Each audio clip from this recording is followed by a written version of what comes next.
Bonjour à tous et bienvenue dans l'Écho de Lyon. À la une des actualités économiques de ces derniers jours, les travaux publics de moins en moins rentables à Lyon. C'est ce qui ressort d'une enquête menée par la Fédération régionale des travaux publics Auvergne-Rhône-Alpes auprès de ses membres. Les chantiers d'entretien et de renouvellement diminuent, tout comme les carnets de commandes en général. L'activité à court terme a toutefois augmenté. Pascal Gibert passe à la Poste. L'ancienne éphémère directrice générale de Lyon-Parc Auto, en froid avec les écologistes, devient directrice de la RSE et de l'innovation au sein de la foncière La Poste Immobilier.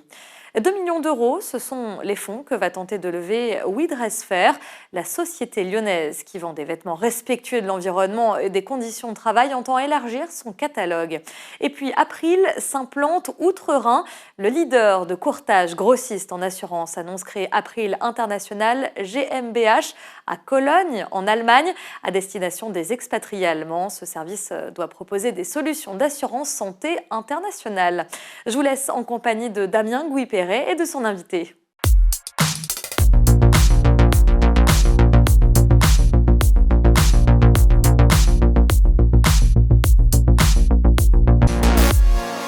Bonjour à tous, bienvenue à l'Écho de Lyon. Nous allons aborder aujourd'hui la problématique de l'hôtellerie et de la restauration.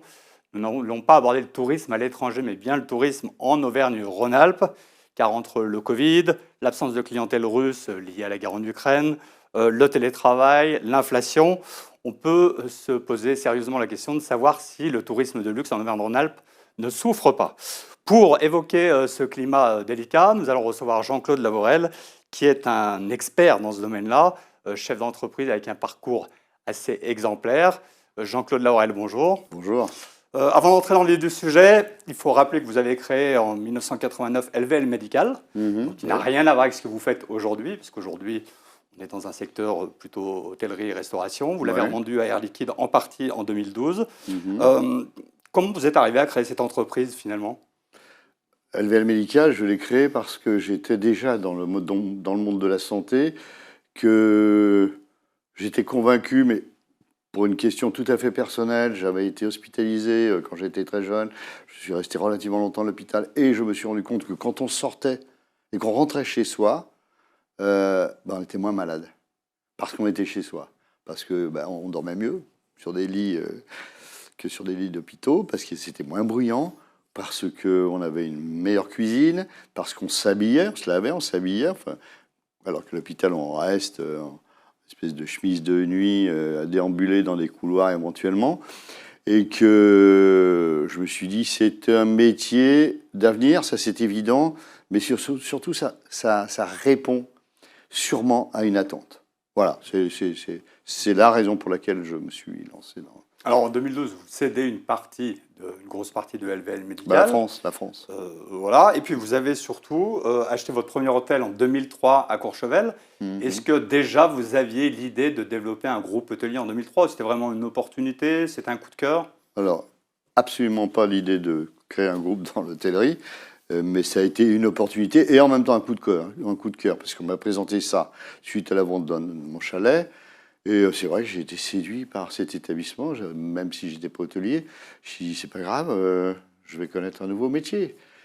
Vous savez, la vie est tous les jours faite de découvertes, de choses qu'on apprend. Moi, je m'intéresse à beaucoup de choses. Je lis beaucoup. Ça fait partie de mes passions, tout ça. Et j'aime bien découvrir. Alors, c'est ce premier hôtel qui vous a donné petit à petit envie d'investir dans d'autres hôtels. Votre groupe actuellement investit en Savoie, Haute-Savoie, dans la région parisienne, en Auvergne-Rhône-Alpes. Vous êtes un groupe, je suis obligé de prendre mes notes parce que la liste est longue. Donc, vous êtes aujourd'hui un groupe avec 13 hôtels de 4 à 5 étoiles, un domaine viticole, une compagnie fluviale.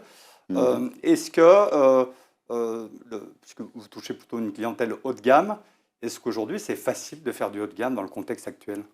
Alors, on est haut de gamme, mais nous ne sommes pas Palace.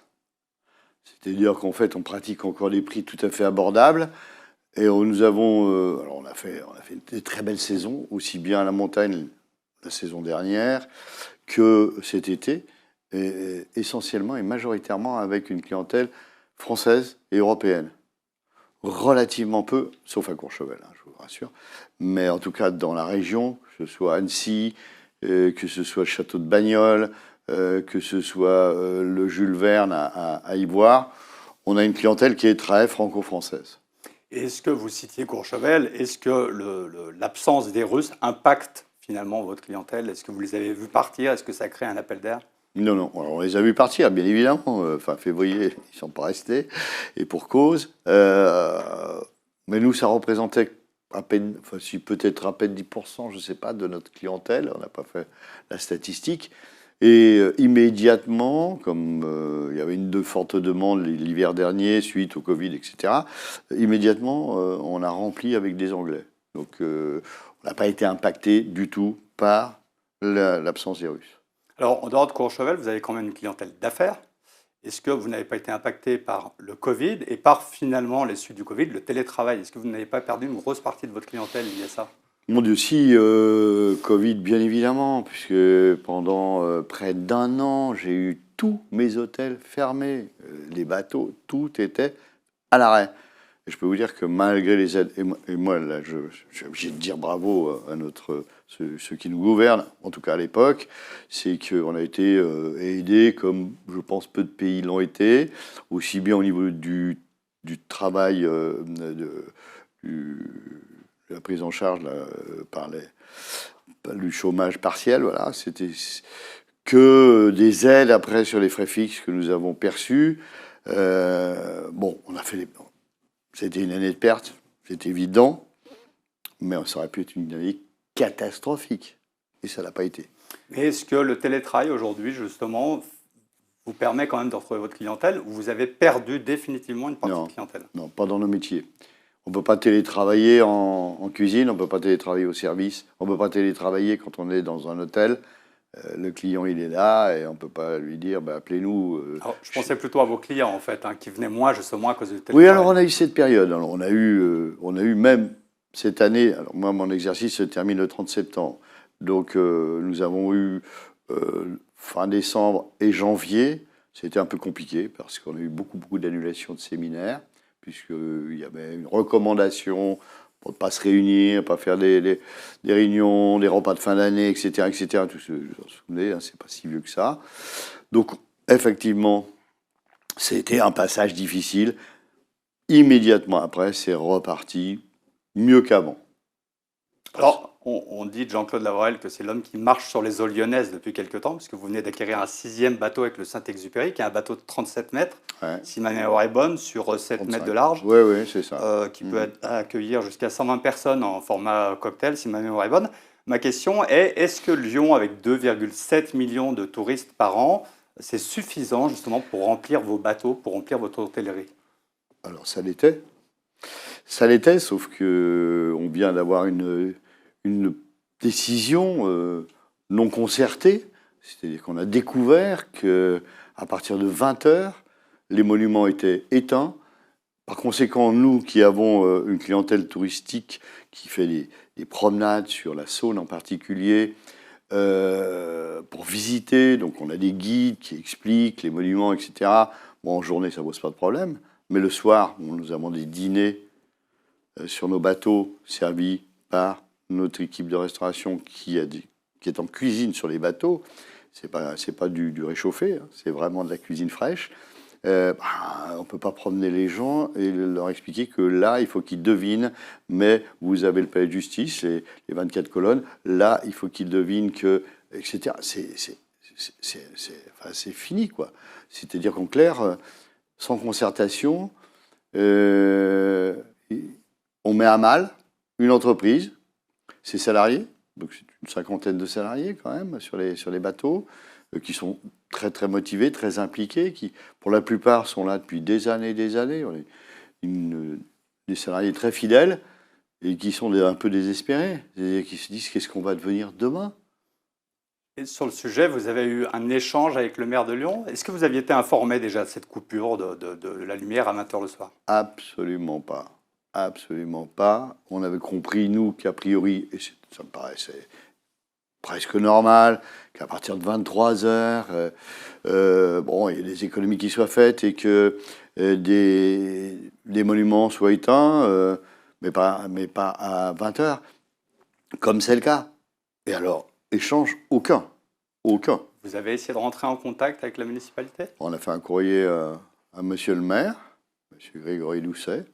C'est récent, hein, c'était cette semaine, parce qu'on s'est un peu affolé, puisque c'est pas très vieux, hein, cette décision. Et bon, j'ose espérer qu'il va nous répondre, et j'ose bien évidemment espérer qu'il va nous répondre positivement. Alors on ne demande pas qu'il éclaire toute la nuit, c'est pas ça, mais peut-être qu'il y a des solutions pour dépenser moins d'énergie avec des éclairages basse tension, avec des éclairages LED, avec d'autres types d'éclairages. On le fait dans nos établissements depuis des années, et encore plus maintenant. Pourquoi les villes ne le font pas? On parle de tourisme, hein, on ne parle pas du confort du citoyen lyonnais, de l'habitant de Lyon, on parle du tourisme. Et bon, à moins qu'on ne veuille plus de touristes du tout, nous en plus, sur les bateaux, on a une clientèle qui est une clientèle locale. Locale, c'est-à-dire, on va dire, la grande métropole, voire autour, les départements limitrophes. Donc, ce ne sont pas des gens qui viennent en avion, en hélicoptère, en je ne sais quoi. Ce sont des gens qui viennent à Lyon, qui se disent, tiens, on va aller faire un dîner sur les bateaux Hermès, qui ont une notoriété historique, ces bateaux Hermès, hein, plus que l'enseigne des bateaux lyonnais, d'ailleurs. Donc là, on coupe carrément un pan entier du tourisme. Alors, est-ce que selon vous, il y a assez de touristes à Lyon? Et pour en avoir plus, éventuellement, qu'est-ce qu'il faudrait faire pour les attirer plus? Ouais, écoutez, moi, je ne suis pas quelqu'un qui se plaint en permanence. On a une clientèle de tourisme d'affaires, puisqu'il y a énormément d'entreprises sur Lyon, et puis il y en a qui viennent de Paris ou autres pour faire des séminaires. Il y a beaucoup de congrès, on le sait, que ce soit au Palais des Congrès, à Cité Internationale, que ce soit à Eurexpo, que ce soit dans d'autres endroits. Ça nous amène une clientèle suffisante, c'est-à-dire qu'on a un taux d'occupation au Marriott en particulier, qui est quand même notre gros porteur dans la ville, puisqu'on a 204 clés, avec des séminaires, des gros événements. Non, je ne vais pas me plaindre pour ça. Depuis environ une dizaine d'années, pas tout à fait, il y a eu un gros effort de fait qui avait été fait à l'époque par Only Lyon et par l'ancienne mairie pour amener les touristes. Et nous, on l'a constaté le week-end, parce que le Marriott, le week-end, on avait un taux d'occupation très, très, très bas. Et maintenant, la plupart du temps, on est à plus de 50%. Donc ce sont des gens, je regarde les plaques d'immatriculation dans les parkings, ce sont des gens qui viennent de la grande région, qui viennent faire du shopping à Lyon, faire du tourisme à Lyon, visiter la ville, qui est une ville magnifique. Ce serait vraiment dommage que demain, nous ayons plus de touristes. Voilà. Alors, on vit une période d'inflation compliquée, on est à peu près autour de 7% d'inflation. Quelle est votre politique dans ce domaine? Vous réduisez vos marges ou alors effectivement vous répercutez cette inflation parce que vous ne pouvez plus réduire vos marges? Est-ce que c'est une vraie difficulté pour vous? Je ne vous cacherai pas que c'est une vraie difficulté. Rien que l'énergie. L'énergie, nous, on a fait plus que doubler notre budget d'énergie. C'est 2,6 millions qui partent. Fumés comme ça. Le résultat, en bas de la page. Bon, après, sur le reste, oui, les achats ont augmenté. Oui, quand on fait les travaux, ça coûte plus cher.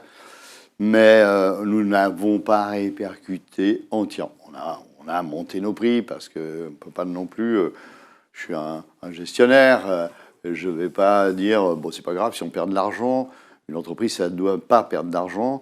Ça doit normalement gagner. Et surtout dans l'hôtellerie, parce que dans l'hôtellerie, il y a une particularité, c'est que si vous voulez avoir des hôtels de qualité, il faut en permanence investir dans des travaux, dans de la rénovation, dans des peintures, et puis dans tout ce qui tombe en panne, puisqu'il y a quand même beaucoup de techniques dans des hôtels.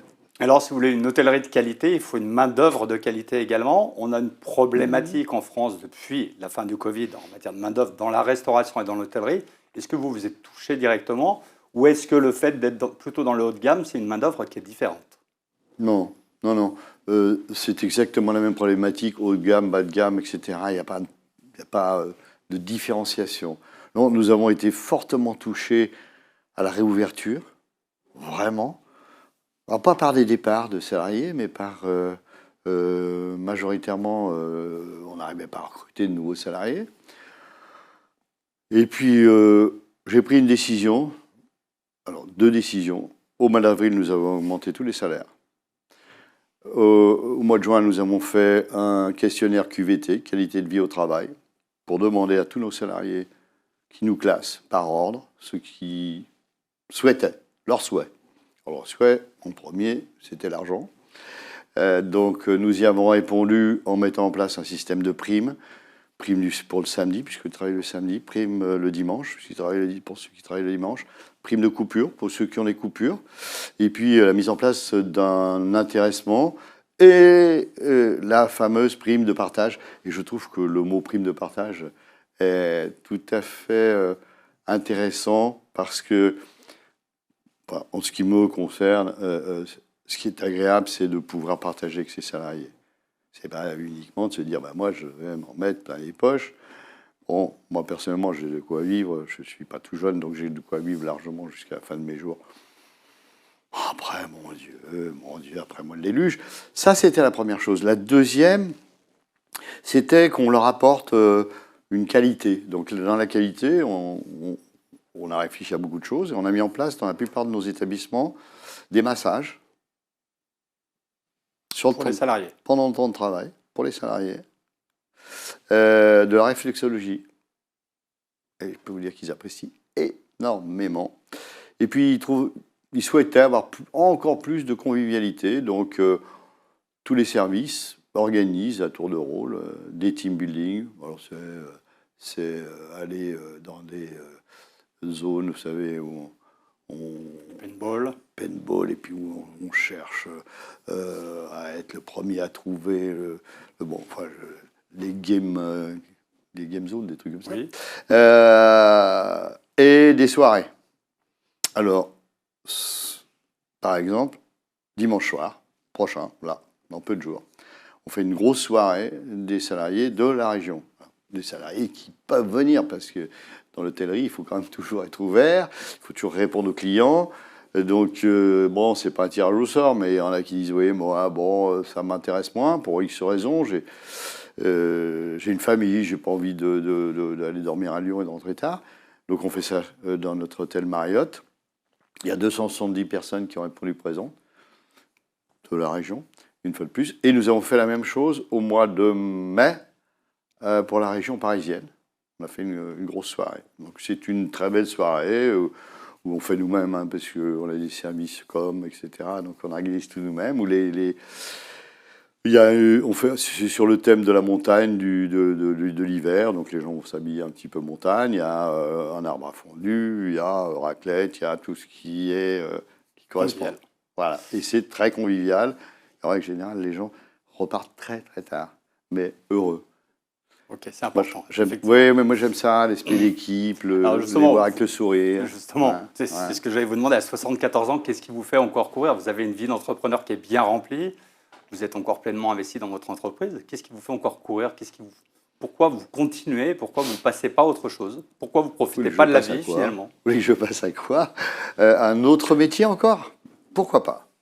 Pourquoi pas? Rien n'est impossible. D'abord, vous savez que dans notre petit groupe, Laborel Group, il y a la branche Laborel Hôtel, et puis il y a une branche petite enfance qui se développe très très bien, avec des crèches, etc.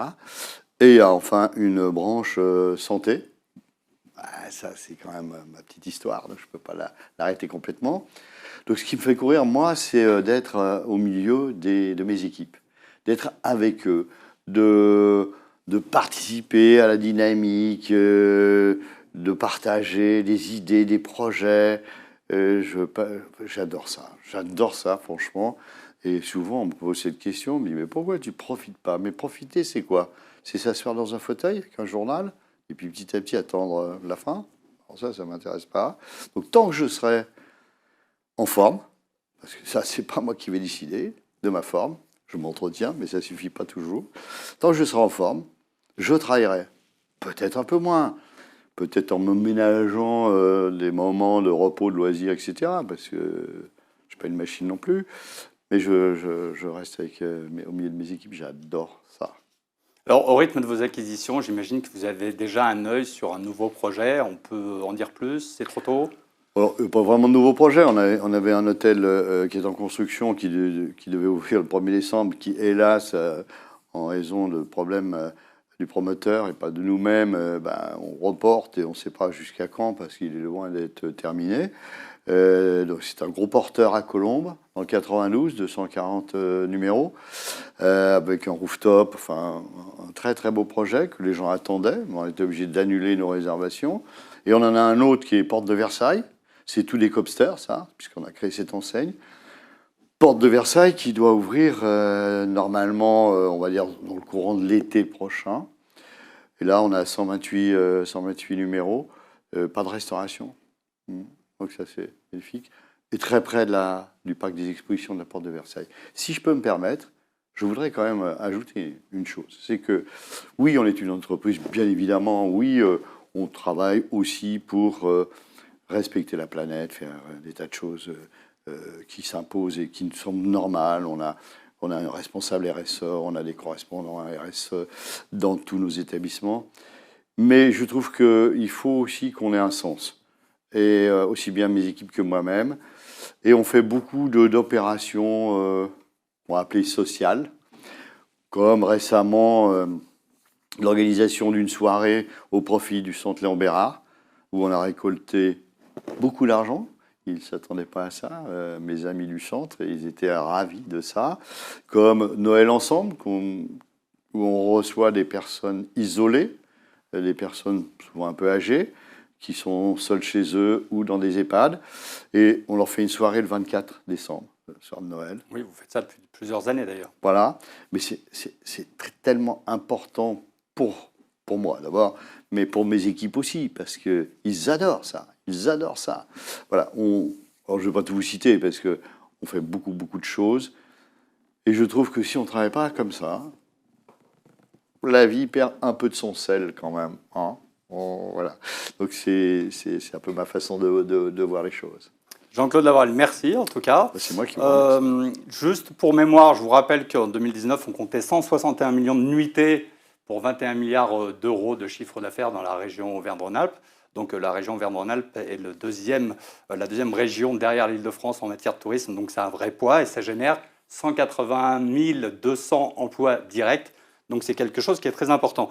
Je vous invite évidemment à aller sur le site de Lavorel Hôtel, Lavorel, hôtel au pluriel.com pour aller découvrir les différents sites du groupe et éventuellement, pourquoi pas, réserver un week-end. Et puis, si vous voulez prendre contact avec l'émission, vous m'adressez un mail à dgp@lyonmac.com. À la semaine prochaine. Merci beaucoup.